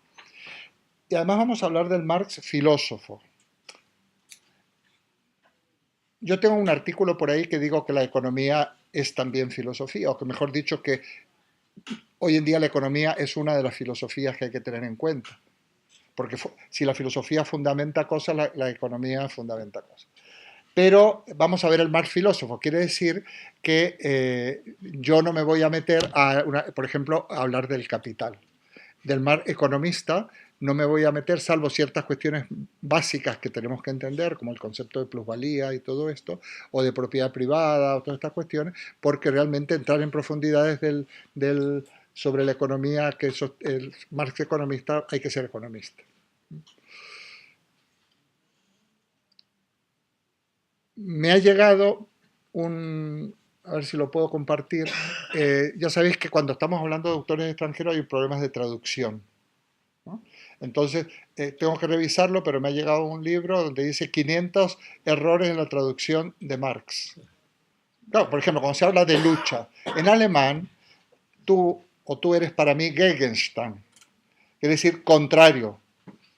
Y también objeto, algo que es object, que dicen también en latín, los alemanes tienen dos palabras, object o Gegenstand, lo opuesto. Pero que seamos opuestos, no quiere decir que somos opuestos. Tú estás frente a mí literalmente, esto quiere decir. Bueno, entonces, si eso lo aplicamos, y hablamos de lucha de clase y traducimos ciertas cosas como lucha de clase, como que nos vamos a dar de tortas, pues, realmente, o el tema de la religión, o el tema de Dios, hay una serie de cuestiones que están mal traducidas. Lo mismo pasa con la Biblia, ¿eh?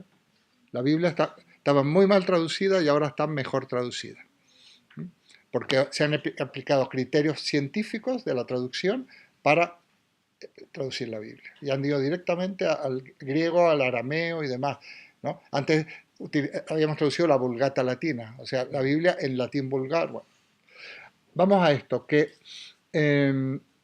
y el Marx filósofo que yo voy a desarrollar fundamentalmente está en los manuscritos de 1844. O sea, digamos, nuestra obra de referencia, porque con estos autores ya no podemos hacer, como hemos hecho hasta ahora, planteamientos más o menos globales. Yo prefiero referirme siempre al análisis de una obra, que es en lo que vamos a derivar, no todo Marx, sino los manuscritos de 1844, que también se le llama a esa época de Marx, el joven Marx, ¿no?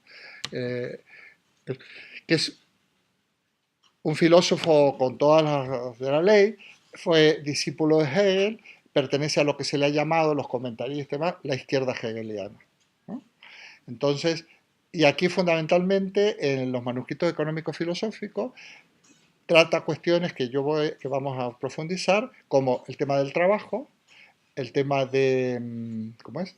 El hombre como ser natural, ¿eh? El tema de la alienación, estos temas que tienen que ver antropológicamente con el ser humano. O sea, es la respuesta a esa pregunta, a ese clima de protesta contra la filosofía que se ha olvidado del hombre concreto. Entonces Marx va a decir, el hombre es un ser natural. Y el hombre, vamos a profundizar esto, y el hombre fundamentalmente es un ser que se realiza a través del trabajo y por el trabajo. Entonces, esto es lo que vamos a estudiar. Digamos, el Marx humanista, como el existencialismo humanista. Humanista quiere decir fundamentalmente centrado en el hombre, ¿no? Y humanista no quiere decir lo que a veces la gente cree, ¿no? Como la gente a veces cree, yo soy positivista, dicen. O sea, que desarrollan un pensamiento positivo. En las tertulias de la tele, no, mira, ser positivista, tienes que decir, yo soy una persona optimista o tengo un carácter positivo, pero ser positivista no es lo mismo que ser negativista. Positivista es ser de Comte. Y ser humanista no es que te gusten los seres humanos. No, ser humanista es centrar la reflexión en el ser humano, pero son filosofías en donde no se contempla nada superior al ser humano. El humanismo, por ejemplo, no da lugar a Dios en las filosofías humanistas. Por eso Sartre dice el existencialismo es un humanismo. Entonces, el marxismo es un humanismo. Son filosofías de lo humano en donde Dios no tiene lugar. O sea, no, quiero decir, y que se explican desde lo humano y para lo humano. Eso quiere decir humanismo. No alguien que sea altruista o qué sé yo, filántropo. ¿No? Yo soy muy humanista, te dicen. ¿Qué querrá decir con esto? Bueno, entonces a esto nos vamos a referir. Marx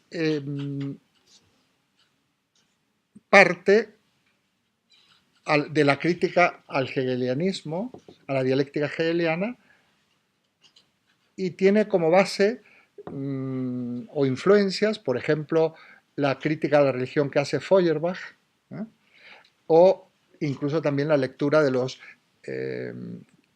socialistas utópicos, que Marx, el nombre de utópico se lo pone Marx, ¿no? Entonces, Marx considera que la historia, la sociedad, el hombre, se lo puede explicar dialécticamente, asume la dialéctica hegeliana, pero dice que hay que darle la vuelta. Dice que hay que poner a los pies lo que estaba a la cabeza y a la cabeza lo que estaba a los pies. Asume la dialéctica hegeliana íntegra, pero en vez sustituye idea por materia.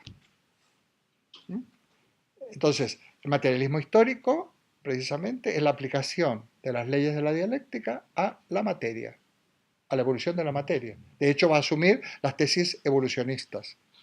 Él va explicando cómo la materia, elige Engels, va evolucionando según unas leyes de la dialéctica. Y entonces, este es uno de los puntos de partida del materialismo histórico. Hegel, cuando yo digo que miréis el índice, es increíble porque él todo lo explica dialécticamente y para colmo lo encaja, porque de repente te explica fórmulas químicas y también te explica la Santísima Trinidad. Padre, Hijo, Espíritu Santo. Es la síntesis de los dos.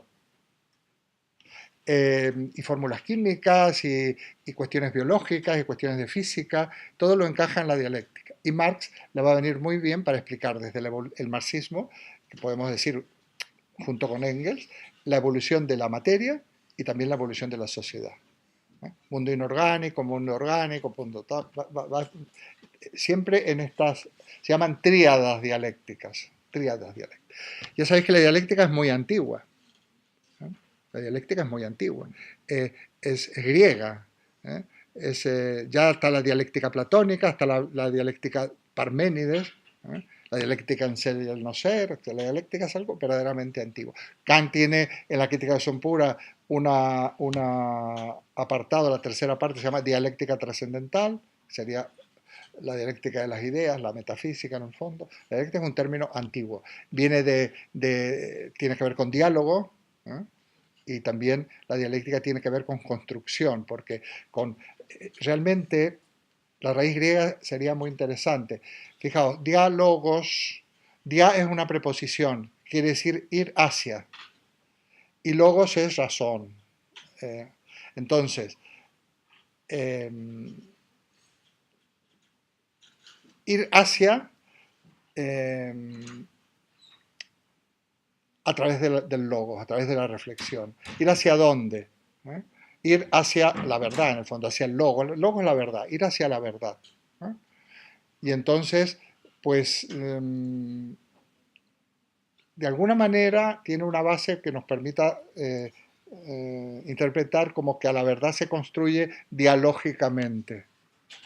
Y todo se construye dialógicamente, porque realmente, desde el punto de vista incluso de la sociedad, que es lo que vamos a estudiar en Marx, y del hombre, necesitamos contraponernos dialécticamente, ¿no? La sociedad es dialéctica, nosotros nos construimos precisamente, acabamos de dialogar, él da un punto de vista, el otro, así vamos construyendo nuestra filosofía, por ejemplo. También se va construyendo nuestra economía dialécticamente. No entremos en Marx. Hay lucha, hay tensiones, hay derechos de los trabajadores que se han ido conquistando desde la época que no había ni siquiera descanso semanal y la gente entraba en las minas de Inglaterra y comía y dormía ahí y salía a lo mejor una vez por mes, a tener derecho a una silla en el trabajo. Hoy en día ya se ha quitado porque ¿Alguna vez alguien conoce cómo trabajan los dependientes de las tiendas? Hay algunas tiendas que no les ponen sillas para que las dependientas no estén sentadas. Ellas se las arreglan, luego ponen un taburete y tal, porque no hay que estar sentado, porque parece que eso da imagen de... Bueno, hemos tenido una serie de conquistas que también se están perdiendo hoy en día. O sea, estamos en la época de pérdida de las conquistas de muchas décadas. Bueno, eso es dialéctico. Lo que nosotros estamos construyendo aquí es dialéctico. La dialéctica no es nada malo, el diálogo es diálogo, ¿no? Hay una dialéctica de las relaciones humanas, etc. Bueno, esa dialéctica Marx la va a aplicar a la evolución de la materia y el marxismo en general. Primer asunto.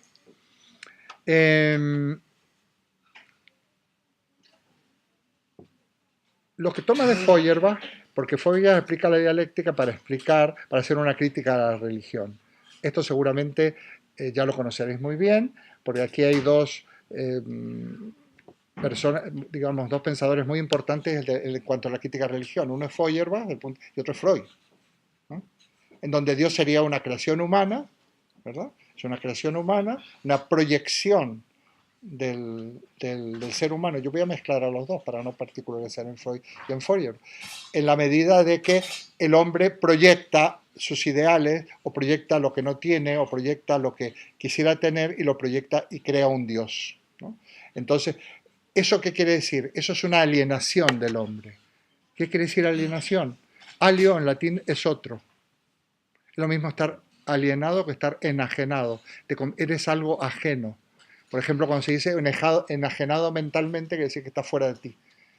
El término fuera de es un término dialéctico.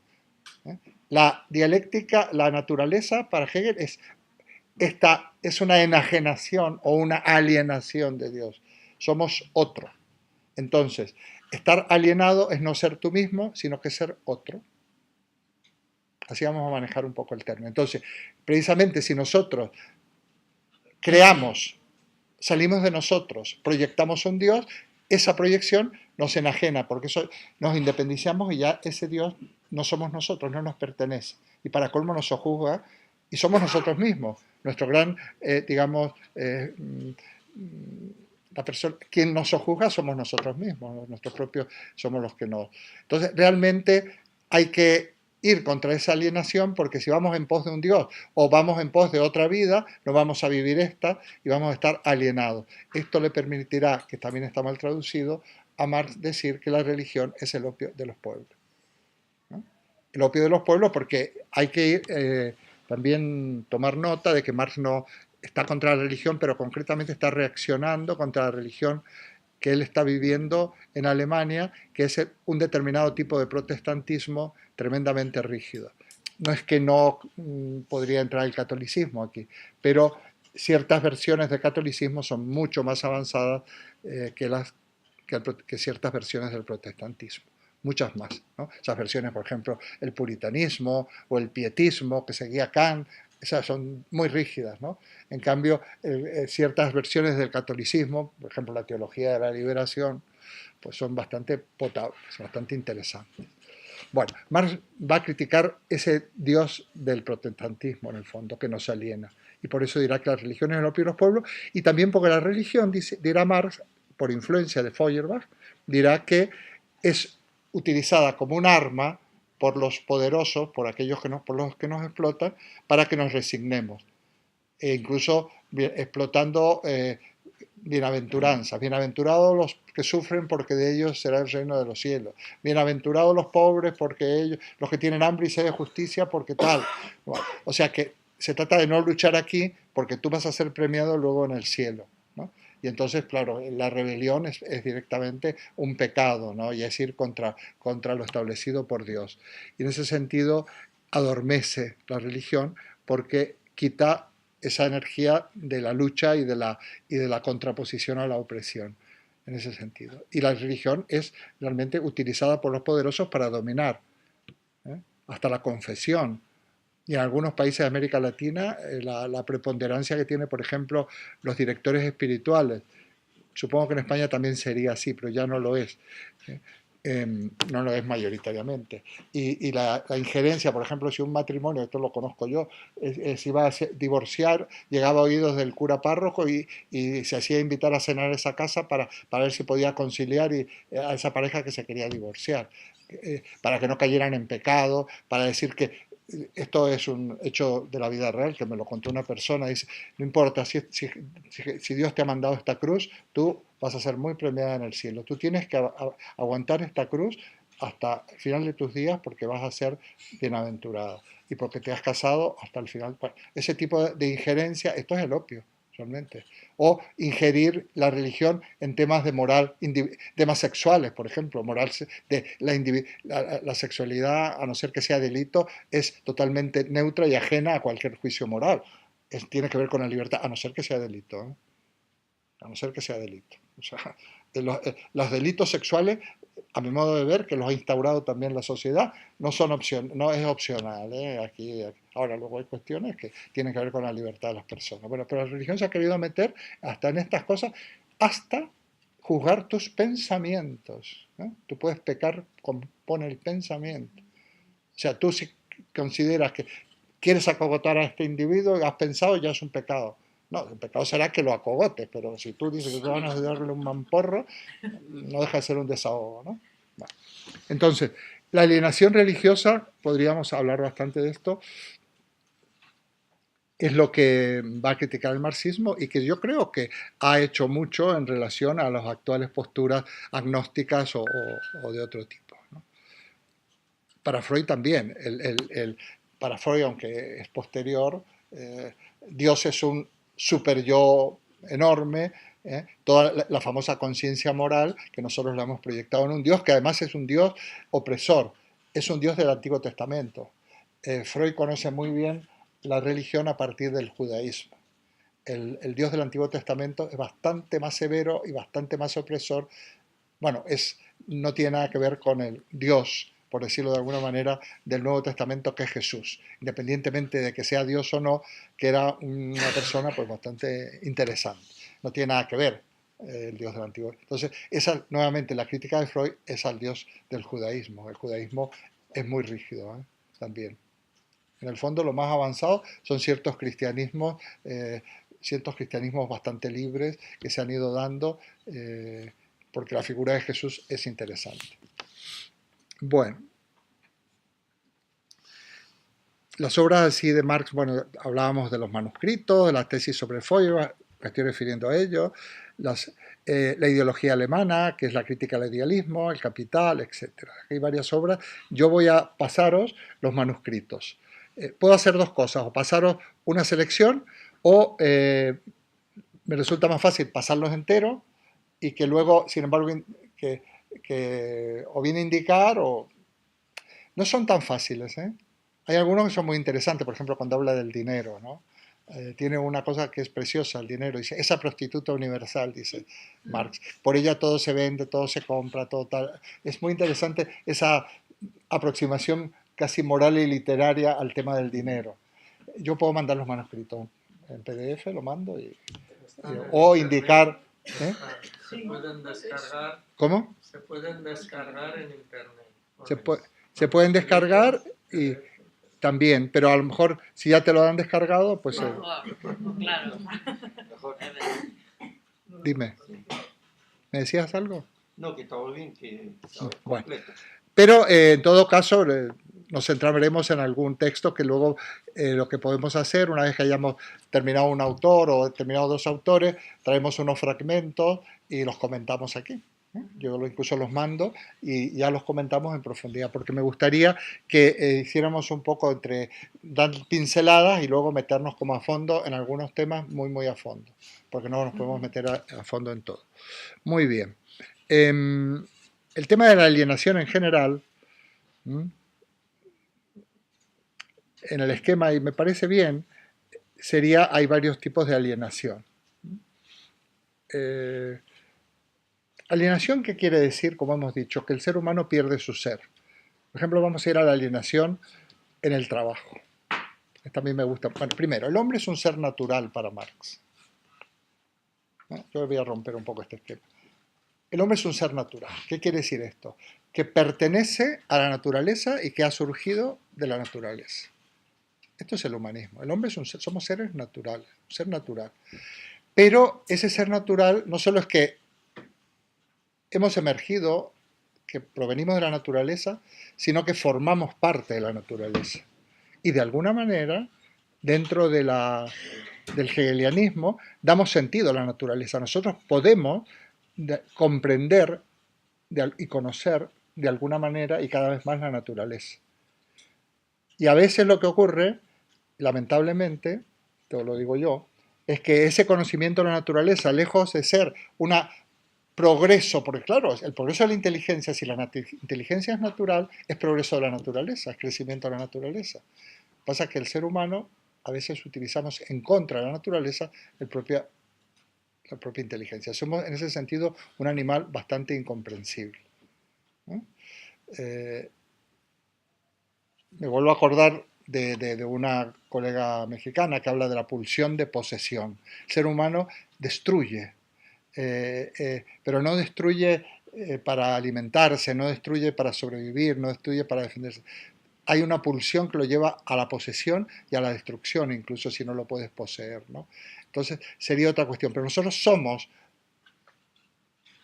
formamos parte de la naturaleza. Quizá nuestra propia tendencia a esa destrucción, a la guerra, a la dominación, a la desertización, a la explotación salvaje de los recursos, no tenga nada que ver con algo que esté programado en nuestro ser. Probablemente tenga que ver con una estructura, como decía Teresa, que voy a explicar, con unas determinadas condiciones socioeconómicas que fomentan un determinado tipo de pensamiento que sería la superestructura. Ya lo hablaremos. Nosotros podemos hacer niños en el colegio competitivos, egoístas y demás, o podemos hacer niños cooperativos. De hecho, en España se ha avanzado muchísimo con la integración en la educación. Se ha avanzado muchísimo. Integración de alumnos con necesidades educativas especiales, como se llama, y nuestros hijos, nuestros nietos, están acostumbrados a convivir con gente, con chicos de con todas las características, tanto culturales, religiosas, de actitudes físicas. Es lo más natural, no hay que ni siquiera llamarle la atención. No se va a quedar mirando a una persona que tiene unas determinadas situaciones físicas como embobado. El niño le va a parecer natural. Entonces hemos avanzado mucho. O sea, que yo creo que esa pulsión que le llama esta señora de posesión tiene que ver con una sociedad que tiene una ideología, que es la ideología capitalista, en el fondo, la ideología del provecho económico y demás. Lo importante es tener una carrera, es labrarse un porvenir, ese porvenir se mide por lo que tú tienes. Hay una interesante planteamiento que hace Erich Fromm, ser o tener. A veces nos educan más para tener que para ser. Bueno, precisamente reconocerse como miembro de la naturaleza, como que somos un ser natural, es ser libres. Perder esa conexión, incluso teórica e intelectual con la naturaleza, nos aliena, porque nuestro ser queda perdido. Por ejemplo, la conciencia ecológica, ¿cómo se fomenta? ¿Con multas? Bueno, se fomenta con admoniciones, con sermones, se fomenta precisamente haciendo tomar conciencia al individuo que nosotros somos naturaleza. No es que la naturaleza y nosotros somos parte de la naturaleza. Formamos parte, es un todo. Y las cosas que estamos modificando en la naturaleza nos están afectando no solo biológicamente, porque nosotros somos una unidad biológica con un cerebro y una inteligencia. Bien, el hombre se realiza precisamente reconociendo su pertenencia a la naturaleza, pero no solo teórica, sino práctica. El hombre se realiza mediante el trabajo. Porque el trabajo se podría definir muy estrictamente en términos de Marx como la relación dialéctica entre el hombre y la naturaleza, o la relación creativa entre el hombre y la naturaleza. La naturaleza nos proporciona los medios, nosotros modificamos la naturaleza, pero somos naturaleza. Por eso en el trabajo, sobre todo el trabajo el trabajo, cualquier tipo de trabajo, no solo el físico, también el intelectual, el dueño del trabajo es el trabajador, el productor, porque yo soy el que he modificado y he creado la obra. En la obra que yo creo es una síntesis dialéctica, porque hay algo que yo he puesto y algo que me ha sido dado. La naturaleza me proporciona los materiales y yo pongo mi propia inspiración en mi propio proyecto y construyo esa obra. Y en esa obra, en la contemplación de la obra, yo me identifico y y crezco y me sigo construyendo. Cuando vosotros habéis hecho, vamos a empezar por el manual, pero podemos hacer, por ejemplo, no sé, yo soy muy torpe manualmente, pero quiero hacer una estantería, ¿no? Entonces voy, me compro las maderas o las corto, me las hago cortar, y yo realmente cuando he terminado, que me ha costado tanto esfuerzo, pues literalmente me encanta, la contemplo, oye, mira, yo he hecho esto. Y es como si mi ser que se ha alienado porque se ha ido hacia la naturaleza a buscar los materiales, retorna a mí enriquecido. Oye, yo soy... O cuando alguien pinta un cuadro, hoy hay muchas personas que tienen la afición de pintar, ¿no? Empiezan pintando ciertas cosas, pero se va a evolucionar. Es muy interesante pintar o qué sé yo, una obra manual, tejer un suéter. Realmente... ¿Mm? Cocinar. ¿Cómo? Cocinar. Cocinar, bueno, Eso sí. yo soy cocinero. Eso sí que lo haces. Nos reconocemos, ¿eh? ¿Qué dices? No, que eso sí que lo dominas. Sí. Bueno, tanto como eso no, pero bueno, ya tendréis oportunidad porque estuvimos como 20 en mi casa, pues de a tandas podéis venir, yo soy muy invitador. Nos ponemos de acuerdo y de a 20 en 20, como mi piso es muy pequeñito, caben 20, para que fuera muy grande. Bueno, pues yo me reconozco a mí mismo la obra. Ahora, ¿qué pasa? Si yo he creado esto, viene el dueño de los medios de producción, el capitalista, me lo arrebata y me pone dinero, me quedo alienado.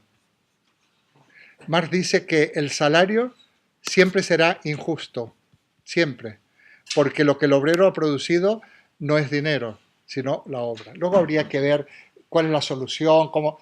Esa es otra cuestión. Pero estrictamente, desde el punto de vista filosófico, tú no te reconoces en el fajo o no fajo, ¿eh? A veces es muy poquito, de dinero, porque claro, que te da el capitalista, el propietario de los medios de producción. Porque tu obra es arrebatada, no te pertenece.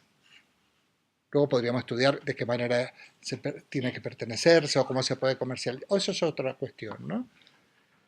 Y entonces por eso Marx dice que el salario siempre será injusto porque no es lo que el obrero ha producido. No se trata, qué diferencias hay entre lo que es la filosofía básica y luego otras cuestiones, políticas económicas, lo que piden los sindicatos, en fin, otro tipo de cosas. No se trata de ganar más.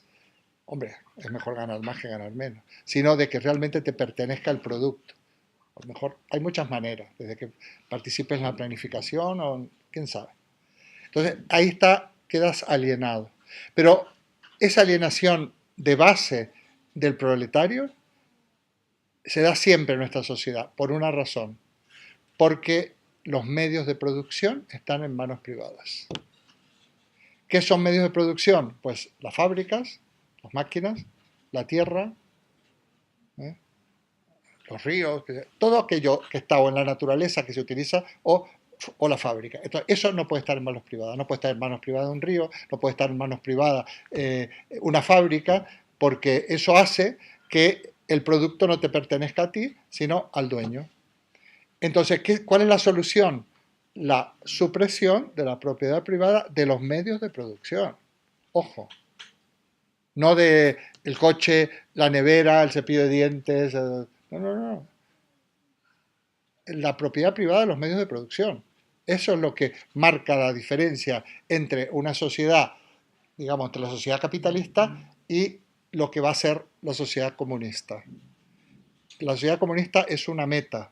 No ha existido, según Marx, decía, la sociedad comunista se dará, dice Marx, cuando triunfe la revolución en todo el planeta. Porque mientras no triunfe, siempre va a haber una contrarrevolución que habrá que contrarrestar. Por lo tanto, hay ciertas libertades que no se pueden tener. Es la etapa de la dictadura del proletariado, que ya hablaremos. Pero bueno, ahora estamos hablando básicamente de que el hombre se realiza por y mediante el trabajo, ¿no? Como el hombre como ser natural. Bueno, el trabajo también es el trabajo intelectual, ¿eh? O sea, no solo es el trabajo manual. Realmente el trabajo intelectual, que por otra parte también en nuestra sociedad está tan explotado como el trabajo manual. Realmente no. Bueno.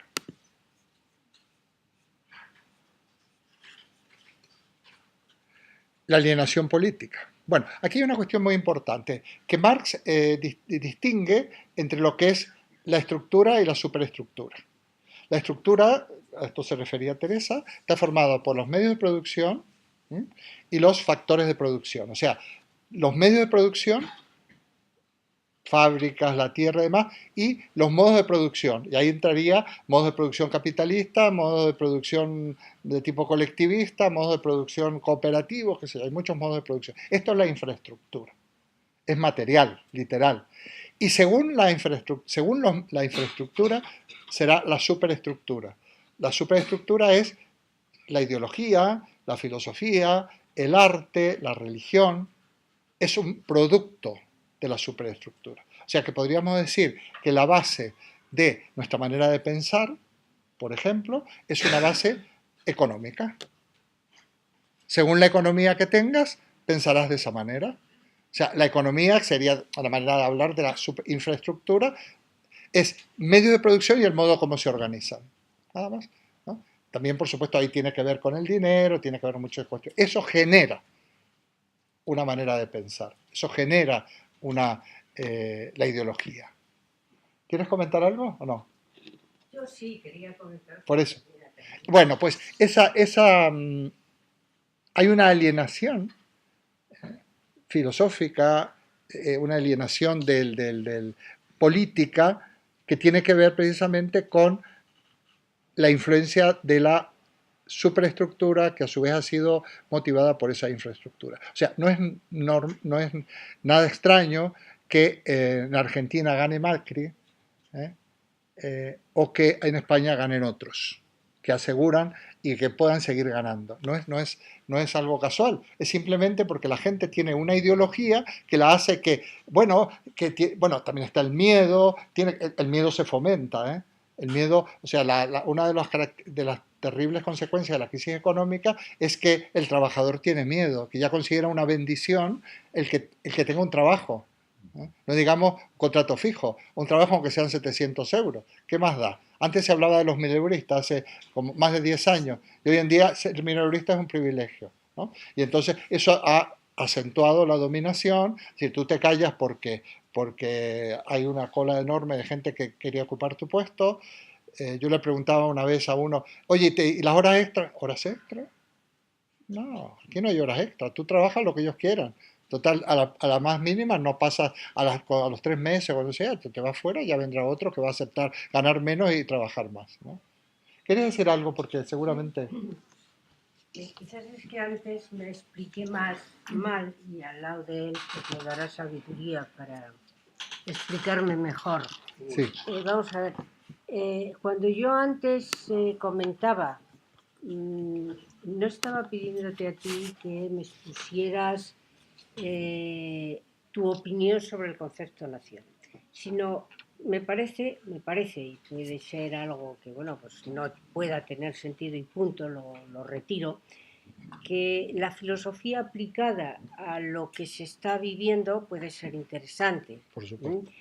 Y el concepto de estructura, por eso un poco la historia que ha hecho el concepto de materialismo dialéctico, pueden tener una importancia enorme en el análisis de lo que está ocurriendo en estos momentos, que es clave políticamente, que es importantísimo, ¿no? Y entonces, probablemente, si hubiera un pequeño análisis sobre estos temas, no hablar sobre el nacionalismo, sino de la filosofía y el concepto esto aplicado a lo que está ocurriendo, probablemente pudiéramos ver la tele y ver ese cataclismo de opiniones emocionales y sin sentido desde una perspectiva mucho más analítica, más crítica, y nuestra opinión pudiera ser una opinión con un contenido mucho más válido, porque pues cuando yo oigo a los tortillas, yo opino y detrás no hay nada. Entonces, yo opino con una valoración filosófica que me parece oportuna, porque es aplicable enormemente, pues podría ser un momento, a lo mejor, pues que sería aplicada la filosofía a lo que es el momento social. Yo entiendo que tú estás haciendo, y que es interesantísimo y valiosísimo, una historia de la filosofía, y lo que he dicho, pues punto, no le hago más valor, pero quizás antes me expliqué mal y eso es lo que quería plantear. Sí, sí, no, por supuesto, y precisamente una de las herramientas para poder hacer esos análisis son las que estamos viendo. Claro. Porque, por ejemplo, hemos hablado de paso, porque yo no me he querido meter porque es un tema enorme, pero tú sabes muy bien que realmente lo que hay que defender en realidad, por una parte, hay una situación concreta aquí en España con esta situación de Cataluña y demás, y otra cosa es lo que se defiende de alguna manera avanzada es el internacionalismo, ¿no? Y es también el ser ciudadano del mundo. Es muy difícil, por eso digo, cuando uno ha salido de su terruño, a ver, ¿qué soy yo? Yo soy tan español como argentino, como mexicano, como italiano, realmente, ¿no? Y ahí entraríamos también en que tendríamos que ir hacia otro tipo de sociedad.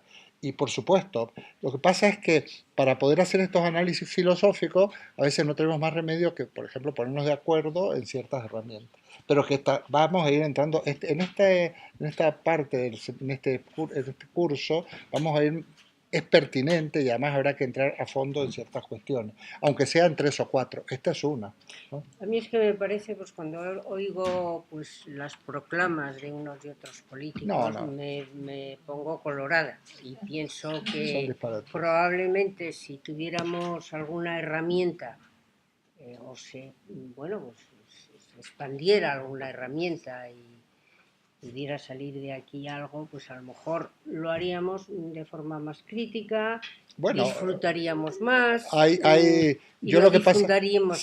Yo no lo que no, a veces hay un sesgo, más, no, espera, pero hay un sesgo que, a ver, hay que tener un poco ten con ten, ¿no? Porque tampoco, pero por ejemplo, ha habido unos artículos que ha publicado Lida Falcón es una señora de 81 años que viene de la izquierda, es la presidenta del Partido Feminista, son muy esclarecedores y desde luego no son independentistas. Más, hay un amigo mío que se llama Pedro Moreno Breno, lo puedo decir porque lo ha publicado, que es es de Málaga y es un histórico del Partido Comunista de Málaga, que acaba de renunciar, acaba de darse de baja porque precisamente por hacer un análisis desde el punto de vista de la izquierda de esta situación, le han colgado, le han llamado fascista. Ahora, a todos los que no están de acuerdo con esta cosa se les llama fascistas, ¿no? Por poner un ejemplo. Ahora, no nos olvidemos que, es muy complicado esto, ¿no? Pero bueno, el PDK es del partido del Pujol, y entonces, ¿y qué pasa con esto de los Pujol? ¿Qué ocurre? En fin, es un tema muy complicado. Pero